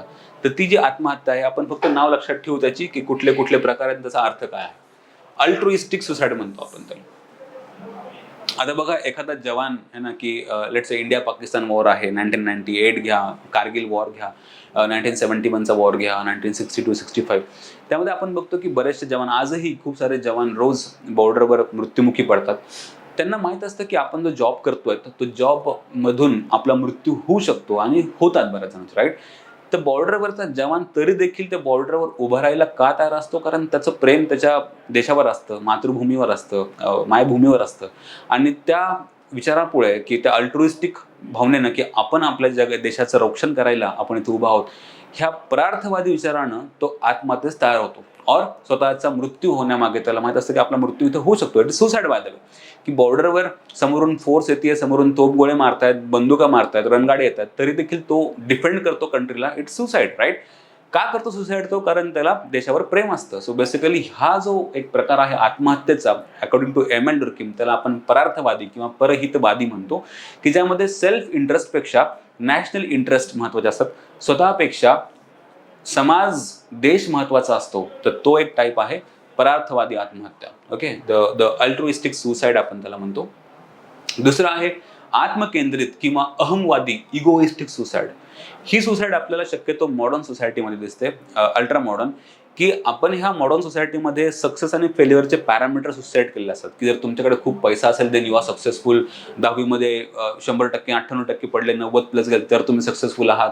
चांगल्या इंजिनिअरिंग, मेडिकल, IIT कॉलेजला नंतर नंबर आला then you are successful. And that's how we are observing that, की because of the failures that are going in society, ह्यामुळे आत्महत्येचं प्रमाण वाढलंय. कोटा, आता न्यूज सुरू आहेत की ती नीटची एक्झाम असते, एक JEE मेन्स वगैरे, ह्या इंजिनिअरिंग मेडिकलच्या एक्झामच्या रिझल्ट नंतर कोट्यामध्ये सुसाईड होतात, राईट. सुसाईडचं प्रमाण कोटा किंवा अशा बाकीच्या शहरांमध्ये खूप आहे, की जिथे विद्यार्थी फेल्युअर्स सहन करू शकत नाहीत आणि त्यामुळे आत्महत्या करतात. ओके, मागच्या वर्षात एका वर्षभरामध्ये कोटाच्या सिटीमध्ये 22 आत्महत्या झाल्यात आणि तिथल्या जी लोकल बॉडी आहे, गव्हर्नन्सची बॉडी, लाईक नगरपालिका किंवा महानगरपालिका, व्हॉट एव्हर दॅट इज, त्यांनी आता फॅनला स्प्रिंग लावण्याचं डिरेक्शन दिलेलं आहे किंवा आत्महत्या होऊ नये म्हणून. सो ही आत्महत्या का होते, विद्यार्थी आत्महत्या का करतो, शेतकरी आत्महत्या का करतो, किंवा एखादा सक्सेसफुल बिझनेसमॅन आहे तरी पण तो आत्महत्या करतो कारण तो कर्जबाजारी असतो, सक्सेसफुल नसतो, किंवा तेवढे त्याकडे पैसे कमी पडलेले असतात, विद्यार्थ्यांना मार्क कमी पडतात. दिस इज इगोइस्टिक, राईट? की फेल होतो आपण, समाजानं ठरवलेल्या त्या बॉर्डरपर्यंत आपण टच करू शकत नाही, त्या पॅरामीटरला आपण टच करू शकत नाही, ज्यामुळे आपण इगोइस्टिक सुसाईड करतो. तिसरी असते प्रमाणक शून्य अथवा निराशावादी आत्महत्या, जिथे नियम, लॉलेसनेस, नॉर्मलेसनेस त्याला आपण म्हणतो, की जिथे ॲनोमी असते है ना, प्रमाणक शून्यता असते. ॲनोमीचा अर्थ असतो प्रमाणक शून्यता, जिथे रूल्स शमतात, रूल झिरो होतात. अशी सोसायटी जिथे नियम नाहीत, कायदे नाहीत, सगळीकडे हिंसाचार माजलेला आहे, सगळीकडे डिस्टर्बन्स आहे, व्हायलन्स आहे, लॉ अँड ऑर्डर नाहीये, गव्हर्नमेंट नाहीये, कायदे नाहीयेत, न्यायव्यवस्था नाहीये, व्यवस्थित स्थिती सुरू नाहीये. अशा वेळी लोक ह्या अव्यवस्थेला कंटाळून आत्महत्या करतात. Like for example in Syria, Libya, Afghanistan, the people are suiciding. मागे तर एकदा आपण जेव्हा अफगाणिस्तानमध्ये ते आय मीन त्या अतिरेकी संघटनेनं, एलएटीनं जेव्हा कब्जा केला होता अफगाणिस्तानवर, तेव्हा आपण बघितलं होतं की जे विमान तिथून उडत होती बाहेर लोकांना घेऊन, त्याच्या टायरवर पण लोक बसली होती. Okay, so they knew that की आपण मरू शकतो, पण ऍटलीस्ट इथे नको मरायला, किंवा दुसरीकडे जाऊन चांगलं जीवन जगू, व्हॉट एव्हर दॅट इज. पण हे काय आहे, प्रमाणक की रूल्स नाहीयेत, नियम नाहीत, आणि त्याला कंटाळून लोक आत्महत्या करतात. त्यात त्या विमानाच्या टायरवरनं पडून बऱ्याच लोकांचा मृत्यू पण झाला होता. सो ह्याला आपण प्रमाणक शून्यता म्हणतो. दैववादी आत्महत्या, फॅटालिस्टिक सुसाईड, की जेव्हा एखाद्या सोसायटीमध्ये खूप नियम स्ट्रिक्ट असतात, स्ट्रिक्ट, तिथे राजेशाही असते. Like we have in Libya, है ना, लिबियामध्ये जो गदाफी है ना, किंवा इराण इराकमध्ये आपण सद्दाम हुसेन, और इवन इन नॉर्थ कोरिया आपण जे सगळे हे फॅटालिस्टिक जे लीडर्स आहेत, इवन हिटलर है ना, की हे अशा प्रकारचं गव्हर्नमेंट तयार करतात, अशा प्रकारचं रूल, की अतिशय जास्त नियम, अतिशय जास्त rules and regulations, freedom and liberty zero. ह्याला कंटाळून लोक आत्महत्या करतात. त्याला आपण फॅटालिस्टिक और दैववादी आत्महत्या म्हणतो. तर आत्महत्येचे 4 प्रकार आहेत. एक आहे दैववादी आत्महत्या, दुसरा आहे प्रमाणक शून्यता, म्हणजे जिथे नियम झिरो, सगळीकडे अनागोंदी माजलेली असते, त्याला आपण, किंवा निराश लोक झालेले असतात की काय चाललंय हे ना, व्हेरी व्हेरी ॲनोमिक त्याला सिच्युएशन म्हणतो आपण. थर्ड, आपण सेकंड बघितला की जो आहे आत्मकेंद्रित, इगोइस्टिक, की फेल झाल्यामुळे आत्महत्या करतो आपण. आणि चौथा, परार्थवादी आत्महत्या, की दुसऱ्यांच्या जगण्यासाठी, दुसऱ्यांचा जीव वाचवण्यासाठी आपण जीव देतो, त्याला आपण म्हणतो परार्थवादी, अल्ट्रोइस्टिक सुसाईड आपण त्याला म्हणतो. तर पण ह्यावरनं आपल्याला दिसतं एकंदरीत समाज रिस्पॉन्सिबल आहे. ह्या 4ही प्रकारच्या आत्महत्यांमध्ये समाज तुम्हाला आत्महत्या करायला भाग पाडतो, ह्याचा कन्क्लुजन आहे. तर जो एमेल डुर्कheimचा, एक तर तुम्हाला ह्यावरनं आता कळतंय की एमेल डुर्कheimचा जो सिद्धांत आहे तो आहे आत्महत्येचा सिद्धांत, ज्यामध्ये त्याने समजून सांगितलंय की आत्महत्या ही मानसशास्त्रीय संकल्पना नाही, त्यामागे सायकोलॉजिकल कारणं नाही आहेत, ह्याच्यामागे समाजशास्त्रीय कारणं आहेत. समाज तुम्हाला आत्महत्या करायला लावतो. समाजाचे नियम, समाजामधल्या नियमांचा अभाव, समाजामधला बॉन्ड, किंवा समाजामधलं सक्सेस अँड फेल्युअरचे parameters, they make you to attempt for suicide. आणि ह्यावरून आपल्याला कळतं की समाजशास्त्र ह्या आत्महत्येच्या संकल्पनेला एक सामाजिक स्वरूप देतं एमेल डुर्कheimच्या रूपातनं. तर एमेल डुर्कheimची आत्महत्येची कन्सेप्ट तुम्हाला माहीत असणं आवश्यक आहे. दिस 4 टाइप्स ऑफ सुसाईड.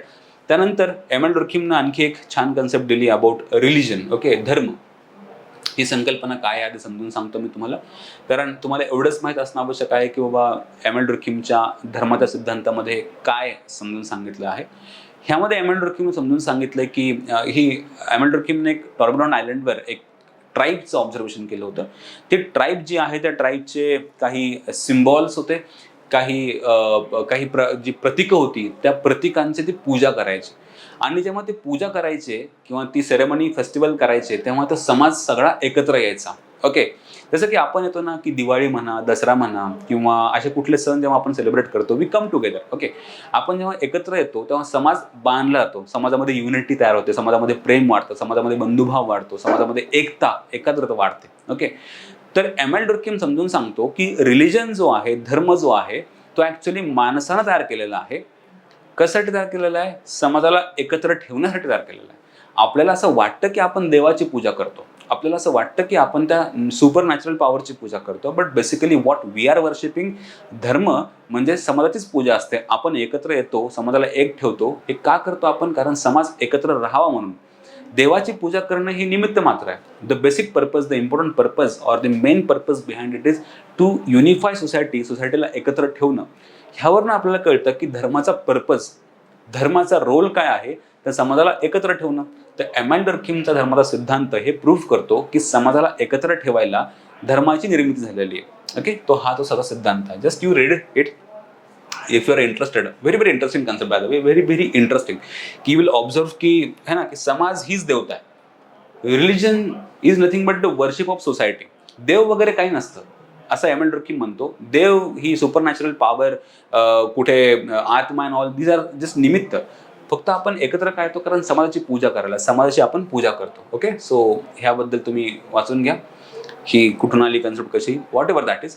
पण फक्त एवढंच तुम्हाला माहीत असणं आवश्यक आहे की धर्म म्हणजेच देव आहे. आय मीन समाज म्हणजेच देव आहे. आपण धर्म आपण का स्वीकार करतो किंवा एक्सपिरियन्स करतो, कारण आपल्याला समाजाला एकत्र ठेवायचं असतं. तर अशा प्रकारे आपण एमॅन डुर्किमचं पण काही कन्सेप्ट शिकलो. एमॅन डुर्किमच्या कुठल्या आपण कन्सेप्ट शिकलो, तर त्यातला जो पहिला होता तो होता सोशल फॅक्टची कन्सेप्ट. एमॅन डुर्किमच्या मी कन्सेप्ट लिहितो इथे. ती पहिली कन्सेप्ट होती सोशल फॅक्ट. ओके, एमॅन डुर्किम पहिली होती सामाजिक सत्याची संकल्पना किंवा तथ्य आपण त्याला म्हणतो. ओके, तथ्य, त्याला इंग्लिशमध्ये आपण सोशल फॅक्ट असं पण म्हणतो. तर बेसिकली ह्याचा अर्थ असतो की समाजामध्ये घडणाऱ्या प्रत्येक संकल्पनेचा किंवा जी काही समाजामध्ये घडतंय, जी घटना घडती, ह्याच्याकडे तुम्ही सायंटिफिकली बघा असा अर्थ ह्याचा असतो. सायंटिफिकली बघा, सायंटिफिकली ऑब्झर्व करा, सायंटिफिकली नोट करा, सायंटिफिकली अनालाइज करा, सायंटिफिक रूल्स बनवा. तर सोसायटीमध्ये घडणाऱ्या घटनांचा सायंटिफिक अभ्यास करणं, हे टेक्निक, हे एक इन्स्ट्रुमेंट, एक वेपन आहे एमॅन डुर्किम तयार केलेलं. त्याला आपण सोशल फॅक्ट, सामाजिक सत्य असं म्हणतो. दुसरा है ना, की सुसाइड, आत्महत्येचा सिद्धांत.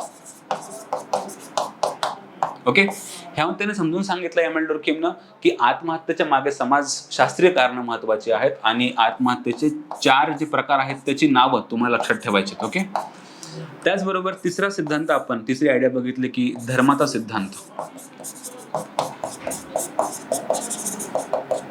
लॉ ऑफ रिलिजन आपण त्याला म्हणतो. ज्यामध्ये समजून सांगितलंय की रिलिजन, धर्म ही आय मीन है ना, की सोसायटी हाच देव असतो आणि धर्म म्हणजे काय, वर्शिप ऑफ सोसायटी. ओके, धर्माचाच worship of society.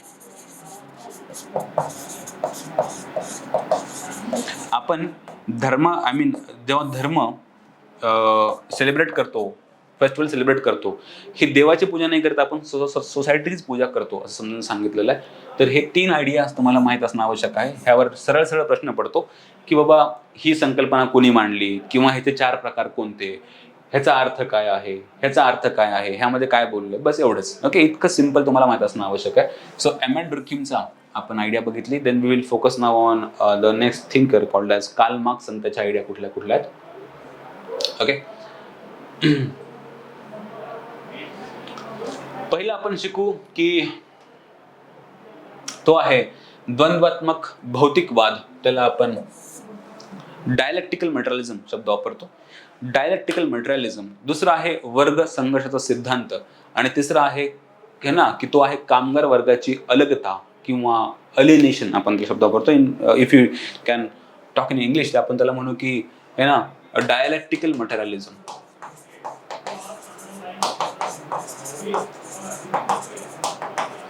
Then the theory of class conflict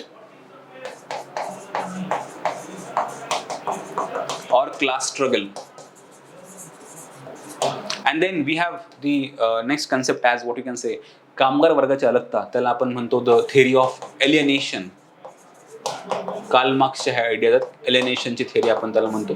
आता हे कन्सेप्ट काय आहेत, आधी हे समजून सांगण्याआधी तुम्हाला कार्ल मार्क्सचं एक बॅकग्राऊंड तयार करणं आवश्यक आहे. कार्ल मार्क्स एक खूप यू कॅन से एक कॉन्फ्लिक्ट, एक डायलेक्टिकल पर्स्पेक्टिव्ह सोसायटीकडे बघतो. आतापर्यंत सगळे थिंकर जे आपण बघितलेलं आहे की एमॅन डुर्किम और you can say August Comte, हे सोसायटीकडे खूप पॉझिटिव्ह पर्स्पेक्टिव्हनं बघतात. आणि एक्झॅक्टली कार्ल मार्क्स थोडा निगेटिव्ह कन्सेप्टनं बघतो. समाजामध्ये जे संघर्ष घडतात, हे संघर्ष का सुरू आहेत ह्याचा अभ्यास करण्याचा प्रयत्न तो करतो. कार्ल मार्क्सच्या हिशोबानं मानवाच्या जीवनामध्ये सर्वात अत्यावश्यक असं कुठलं कार्य, कुठली ॲक्टिव्हिटी आहे, तर ती प्रोडक्शनची ॲक्टिव्हिटी आहे, उत्पादन करणं. जेव्हा आपण आदिवासी समुदायात राहायचो तेव्हा पण आपण उत्पादन करायचो. उत्पादन शिकार करणं असो ते पण उत्पादन आहे, शेती करणं असो, वॉट एव्हर. तर मानवाचा जीवनाचा बेसिक गोल किंवा बेसिक इन्स्पिरेशन हे प्रोडक्शन प्रोसेस आहे. Production, are you getting my word? Production, उत्पादन. आधी आपण उत्पादन अवजारांनी करायचो, लाईक आश्मयुगीन अवजार, त्यामध्ये दगड लावून ते आपण कुऱ्हाड तयार करायचो वगैरे. तुम्ही चित्र बघायचो आपण इतिहासामध्ये, राईट? तर प्रोडक्शन ही शिकार करायचो, प्राणींची शिकार, कंदमुळं गोळा करणं.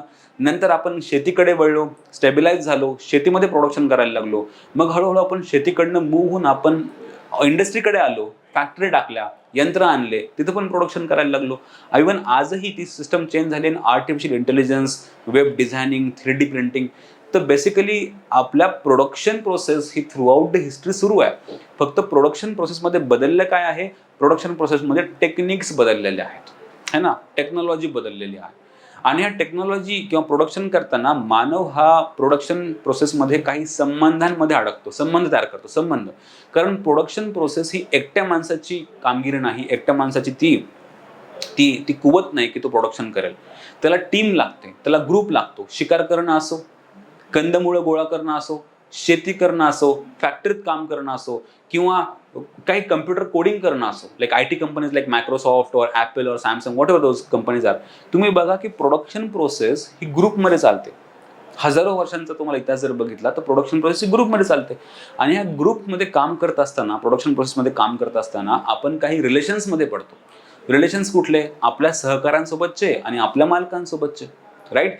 तर ह्याला आपण रिलेशन्स ऑफ प्रोडक्शन म्हणतो, उत्पादनातील संबंध म्हणतो. जेव्हा जेव्हा ह्या मीन्स ऑफ प्रोडक्शन म्हणजे उत्पादनाची साधनं बदलतात तेव्हा संबंध बदलतात. जसं की आधी आदिवासी समुदायामध्ये एक एक नेता असेल, गटनेता, आणि त्याचे ते आदिवासी मित्र किंवा त्याचे जो सबऑर्डिनेट्स. मग नंतर शेतकऱ्यांचा एक मोठा शेतकरी झाला आणि खाली कामगार वर्ग आला. नंतर जो मालक बनला तो फॅक्टरीचा मालक आणि बाकीचे एम्प्लॉईज. ओके, तर बेसिकली रिलेशन्स हे बदलत जातात जसे जसे टेक्निक बदलतील. मग होतं काय की जेव्हा हे रिलेशन्स हे अधिक तणवतात, राईट, ताणतात, जसं की मालकांमधला आणि ह्या कामगारांमधला संघर्ष वाढायला लागतो. मालकांना अधिकाधिक प्रॉफिट हवा असतो, मालकांना अधिकाधिक नफा हवा असतो. आणि नफ्यासाठी हे मालक लोक, कुठलाही मालक घ्या तुम्ही, एस्पेशली इन इंडस्ट्रियलायझेशन और एस्पेशली इन भांडवलवादी, तर आपण कॅपिटलिस्टिक सोसायटी म्हणतो. कॅपिटलिस्टिक सोसायटी म्हणजे भांडवलवादी, जिथे आपण इंडस्ट्री आहे, पैसा आहे, प्रोडक्शन चालतंय, मास प्रोडक्शन चालतंय. तर ह्या कंपनीच्या मालकांचा सिंगल मोटिव्ह असतो. तो सिंगल मोटिव्ह असतो प्रॉफिट कमवणं. आणि प्रॉफिट कसे कमवतील? प्रोडक्शन कॉस्ट कमी करून, बरोबर? प्रोडक्शन कॉस्ट कशी कमी करायची? तर कामगाराची वर्किंग आवर वाढवा किंवा पगार कमी करा. तुम्ही दोन्ही जरी केलं, कामगारांचे कामाचे तास वाढवले किंवा तुम्ही पगार जरी कमी केला, तर बेसिकली हे काय आहे? कामगारांचं शोषण आहे. आणि ह्या शोषणात कामगार बऱ्याच वर्ष जगतो. पण जेव्हा त्याला हे काम किंवा हे शोषण असह्य होतं, तेव्हा कामगार लोक एकत्र येतात आणि उठाव करतात, क्रांती करतात, रिव्होल्युशन करतात. Are you getting my point? आणि ह्या रिव्होल्युशनचं एक पुढची ट्रान्सफॉर्मेशन असते की ही भांडवलशाही व्यवस्था, कॅपिटलिस्टिक सिस्टम उलथून पडेल आणि एक समानतेवर आधारलेला, इक्वेलिटी असणारा, एक समतावादी नावाचा एक समाज बनेल. त्याला इगलिटरियन सोसायटी म्हणतो आपण, त्याला आपण समाजवाद किंवा कम्युनिझम त्याला शब्द वापरतो, कम्युनिस्टिक सोसायटी आपण त्याला म्हणतो. तर बेसिकली कार्ल मार्क्स म्हणतो की फ्युचर ऑफ द वर्ल्ड हे कम्युनलिझम आहे. कम्युनिझम त्याला आपण, नॉट कम्युनलिझम, कम्युनिझम है ना, साम्यवाद त्याला आपण म्हणतो, कम्युनलिझम आपण त्याला म्हणतो. की त्या सोसायटीमध्ये समानता असेल, इक्वेलिटी असेल, कामगारांना हक्क असतील, सर्वांना समान हक्क असतील, जे काही प्रॉपर्टी तयार होईल, जे काही प्रोडक्शन तयार होईल, जो काही नफा मिळेल, त्या सर्वांचा सेम अधिकार असेल. पण भांडवलशाही अवस्थेमध्ये काय असतं? भांडवलशाही अवस्थेमध्ये फॅक्टरीचे मालक, त्याला कार्ल मार्क्स खूप सिम्पल वर्ड मध्ये सांगतो, आहेरे आणि नाहीरे. Okay, the haves and the have nots. Okay, haves कोण असतात? की जे मालक लोक असतात. नाहीरे गट कोण असतो? की जो कामगार वर्ग असतो. ह्या हॅव्स किंवा आहेरे गटाला काय हवं असतं? अधिकाधिक प्रॉफिट. आणि ह्यांना काय हवं असतं? अधिकाधिक स्वातंत्र्य, राईट? तर ह्यांना प्रॉफिट हवं असतं म्हणून हे नाहिरे गटाचे वर्किंग आवर वाढवतील किंवा पगार कमी करतील, ज्यानं नाहिरे गटाचं शोषण वाढेल. आणि हे सगळे नाहिरे गटातले लोक मग हळूहळू एकत्र यायला लागतील. एकत्र आल्यानंतर त्यांचा एक वर्ग तयार होईल, है ना, एक ग्रुप तयार होईल आणि ते क्रांती करतील आणि ह्या हॅव्सला नामशेष करतील, है ना, ती सिस्टमच उद्ध्वस्त करतील, ती सत्ता उलटून टाकतील आणि मग एक समानतेवर आधारलेला एक समाज बनून जाईल. सगळेजण समान असतील, इक्वल असतील, समता प्रस्थापित होईल. ह्याला आपण म्हणतो कार्ल मार्क्सची थिअरी. तर आता आपण एक जस्ट आयडिया बघू की काय चाललंय. आणि ह्यातला जो पहिला कन्सेप्ट आहे द्वंद्वात्मक भौतिकवाद, ह्याचा अर्थ असतो की पहिल्या सोसायटीमध्ये काहीतरी प्रॉब्लेम असतो म्हणून दुसरी तयार होते, दुसऱ्या सोसायटीमध्ये काहीतरी प्रॉब्लेम तयार होतो म्हणून तिसरी तयार होते. जसं की आधी आपण आदिवासी होतो, नंतर आपण शेती करायला लागलो, नंतर आपण फॅक्टरी टाकली आणि पुढे एक इक्वॅलिटी असणारा समाज तयार होईल ती फ्युचरमध्ये होईल आहे ना, असं कार्ल मार्क्स म्हणतो. तर हे काय आहे की society changing from one stage to another. का बदलत आहे? कारण भौतिकवादी जे बेस आहे किंवा प्रोडक्शन प्रोसेस ही बदलत चालली आहे. तर ह्याला आपण द्वंद्वात्मक भौतिकवाद म्हणतो. आणि हा द्वंद्वात्मक भौतिकवाद जो एक हेगेलचा आयडिया आहे, त्या हेगेलच्या आयडियापासून कार्ल मार्क्सनं हिस्टॉरिकल मटेरियलिझम नावाची संकल्पना मांडली. त्याला आपण ऐतिहासिक भौतिकवाद ही संकल्पना म्हणतो. ओके, तर ही जी कन्सेप्ट आहे, ओके, ही आहे हेगेलची. पण ह्याला कार्ल मार्क्सनं कसं केलं? कार्ल मार्क्सची आयडिया काय आहे? ऐतिहासिक भौतिकवाद.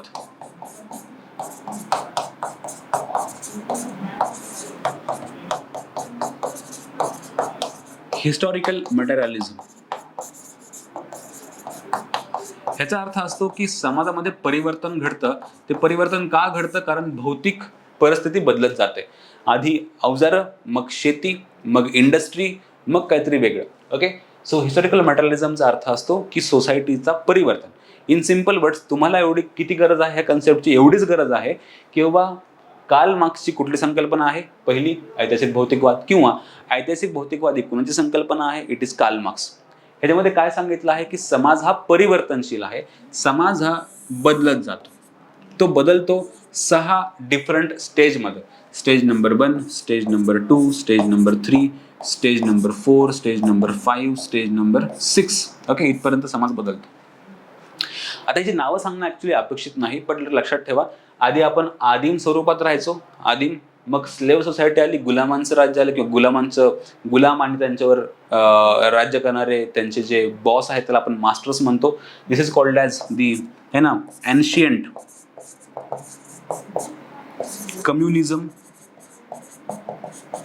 दिस इज स्लेव्ह सोसायटी.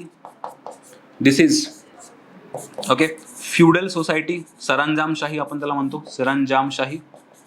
मग समाज बदलला, तो बनला भौतिक भांडवलशाही आली, कॅपिटलिझम.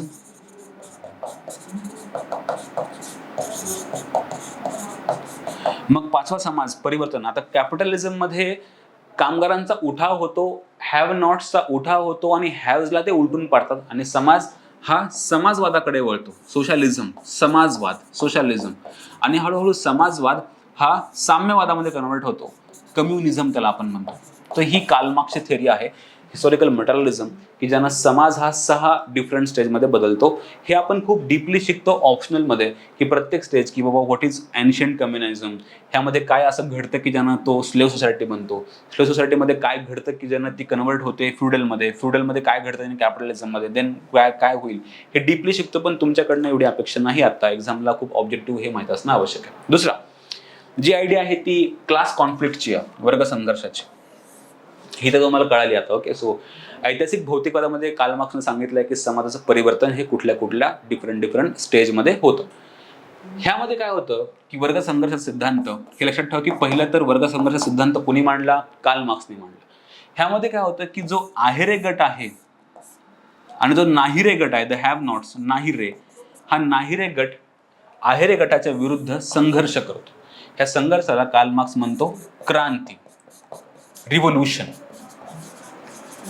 आणि ह्या रिव्होल्युशनचा रिझल्ट असतो की ही जी भांडवलशाही व्यवस्था आहे, कॅपिटल सोसायटी आहे, ती कॅपिटलिस्टिक सोसायटी ही उलटून पडते आणि समाज हा परिवर्तित होतो. समाज हा इक्वॅलिटीकडे जातो आणि इक्वॅलिटीतलं जे पहिलं रूप आहे तो समाजवाद असतो आणि नंतर कम्युनिझम.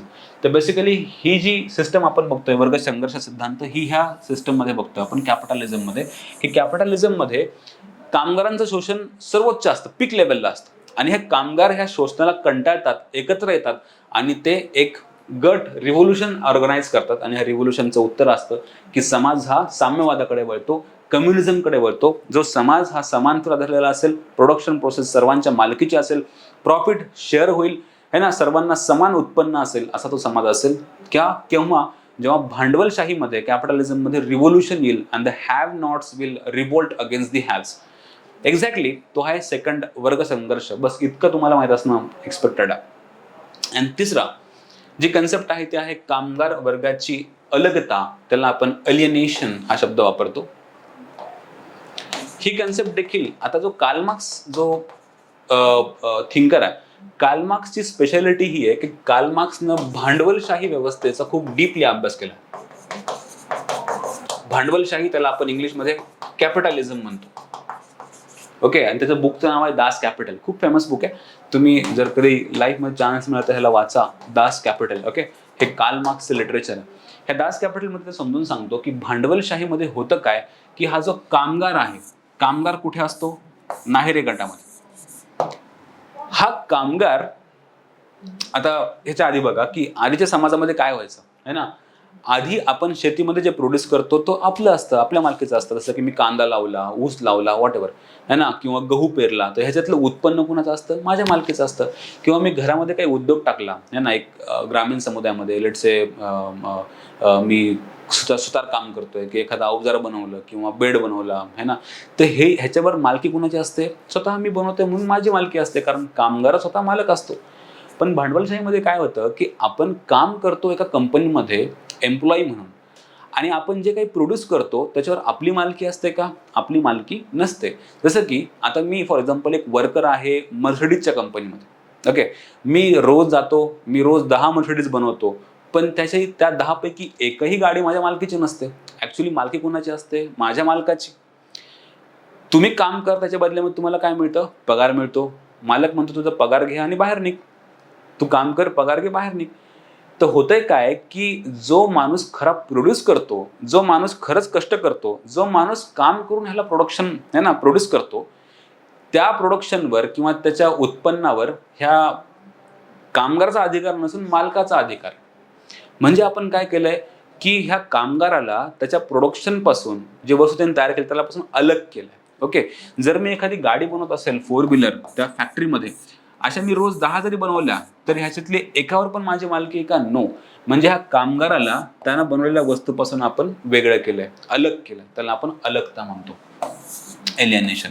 आणि ह्याच्यातूनच असंतोष तयार होतो, संघर्ष तयार होतो, आणि त्यातून कास्ट कॉन्फ्लिक्ट आणि रिव्होल्युशन होते, असं कार्ल मार्क्सचं म्हणणं. सो बेसिकली ही एक सिंपल आयडिया आहे.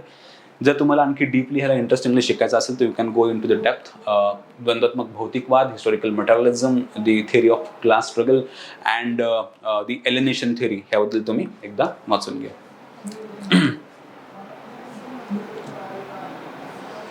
बस हे त्यांनी खूप छान समजून सांगितलेलं आहे. I have gone through this concepts. तुम्ही एकदा फक्त बघा, आहे रे नाही रे काय असतं, वर्ग सिद्धांत काय असतो, just you read it, you will get. फक्त हे माहीत असणं तुम्हाला आधी, जर तुम्ही डायरेक्टली ह्याला वाचलं तुम्हाला कळणार नाही कळणार हे, कारण कार्ल मार्क्स हा खूप टेक्निकल थिंकर आहे.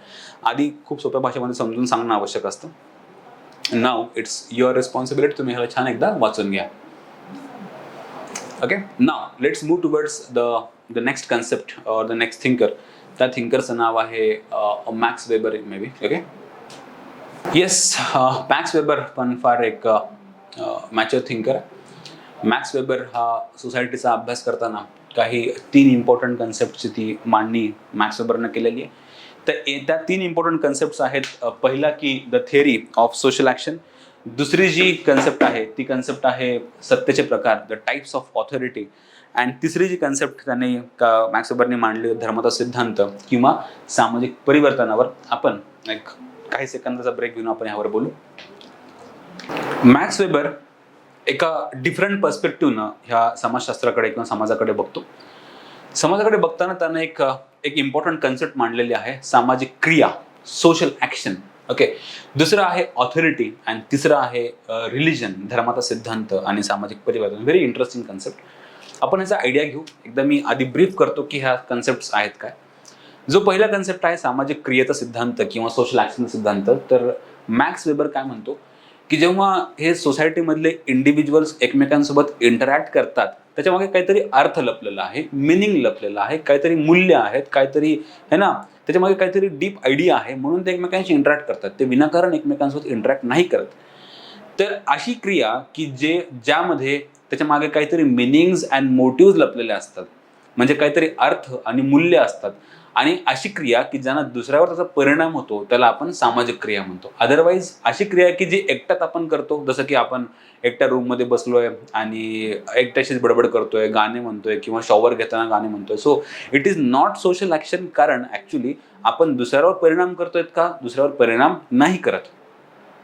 तर अशी क्रिया की जी सामाजिक स्वरूपाची असते ना की वैयक्तिक, तर अशी क्रिया की जी सामाजिक असते, सामाजिक क्रियेचा अर्थ असतो की पहिला की त्याच्या मागे काहीतरी, त्या क्रियेच्या मागे काहीतरी अर्थ आणि मूल्य असावेत, काहीतरी मिनिंग असावा, काहीतरी व्हॅल्यू असावी.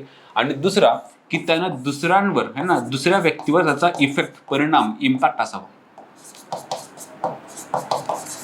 तरच त्याला आपण सामाजिक क्रिया म्हणतो. अर्थ आणि मूल्य दुसऱ्यावर परिणाम होतो त्याला आपण काय म्हणू की त्याला आपण सामाजिक क्रिया असा शब्द वापरतो. बस दॅट्स इट, की सामाजिक क्रियेचा अर्थ असतो. आणि सोशिओलॉजीचा जो सब्जेक्ट मॅटर आहे, सोशिओलॉजी काय शिकेल, फक्त अशा सामाजिक क्रियाच शिकेल. Okay, that's it. ओके, तर सोशिओलॉजी अभ्यास करताना हा फक्त सामाजिक क्रियांचा अभ्यास करते. तर आणि दुसरी, आपण ह्याला खूप डीपली आपण उद्या तर शिकूच, पण दुसरं आहे ऑथॉरिटी. ओके, की ऑथॉरिटी जी असते ती 3 प्रकारची असते, त्याला असं म्हणायचं. त्यातली ब्युरोक्रॅटिक, ट्रॅडिशनल, कॅरिझमॅटिक त्यांनी शब्द वापरलेले आहेत, की ज्यामध्ये मॅक्स वेबरनं ऑथॉरिटीचे प्रकार समजून सांगितलेले आहेत, टाईप समजून सांगितलेले आहेत, की ऑथॉरिटी कुठल्या कुठल्या प्रकारची असते. आणि तिसरा जो धर्माचा सिद्धांत आहे, ह्यामध्ये मॅक्स वेबर समजून सांगतो की कसं धार्मिक संकल्पनांमुळे इकॉनॉमी बदलते. लेट्स से फॉर एक्झाम्पल, आपल्याकडे फक्त गुजराती किंवा मारवाडी किंवा सिंधी लोकच बिझनेसमध्ये सक्सेसफुल का असतात, आणि बाकीचे काही धर्म किंवा जातींना असं काय म्हणतात की तुम्ही धंदा करू नये, है ना, तुमच्याकडनं बिझनेस नाही होणार. तर मॅक्स वेबर ह्याला समजून सांगतो की काही पर्टिक्युलर धर्मांमध्ये किंवा काही जातींमध्ये किंवा काही कम्युनिटीजमध्ये असे काही मूल्य किंवा डिसिप्लिन किंवा काही तत्व असतात की ज्यामुळे ते सक्सेसफुल असतात बिझनेसमध्ये, आणि बाकीच्यांकडे ते नसल्यामुळे सक्सेसफुल नसतात. तर आपण उद्या सामाजिक क्रिया काय आहे, सत्तेचे प्रकार काय असतात आणि धर्माचा सिद्धांत हा काय समजून सांगतो, हा मॅक्स वेबरच्या भाषेमध्ये उद्या शिकू आणि काही इंडियन थिंकर्सचा शिकू. ओके, तर उद्या आपला हा चॅप्टर शक्यतो समजून संपेल असं माझा अपेक्षा आहे. उद्या आपला जो शेवटचा 6वा चॅप्टर आहे तो पण संपेल. त्याला आपण हे म्हणतो की समाजशास्त्र आणि अर्थशास्त्राचा जो लिंक आहे समाज कल्याणासोबत, आपण काही कन्सेप्ट उद्या समजून घेऊ. तोपर्यंत thank you very much for your coordination and will meet again tomorrow. Bye bye, see you, have a good night.